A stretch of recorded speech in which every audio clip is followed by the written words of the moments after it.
I just watched my entire office turn against me because of a single misplaced email attachment.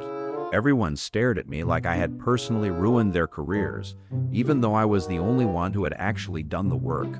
It started on a Tuesday morning. Our team was finalizing a massive proposal for a client that could decide our bonuses for the year. I spent 3 weeks grinding on the spreadsheets while everyone else spent their time in long, unproductive coffee breaks. When the final draft was ready, I sent the master file to the group. I didn't realize that my personal folder, containing a draft of a resignation letter I had written months ago, was accidentally attached to the email chain. Within 10 minutes, the silence in the open floor plan became deafening. My boss, Sarah, walked out of her office with a face like thunder. She didn't ask for an explanation. She just projected my resignation draft onto the main conference room screen for everyone to see.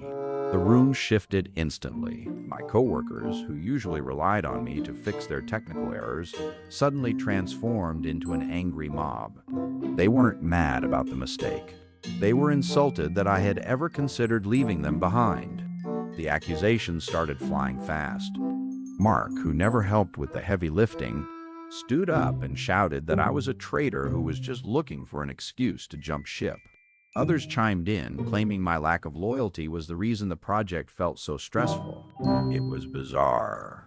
They were acting like I had committed a crime by simply wanting a different future for myself. I stood there, trapped behind my desk, watching people I had supported for years pick apart my character.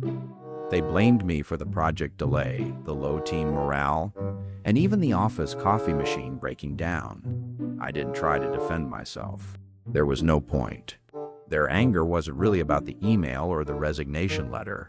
It was about the fact that I was the only one who knew how to make this team function, and the idea of me leaving terrified them.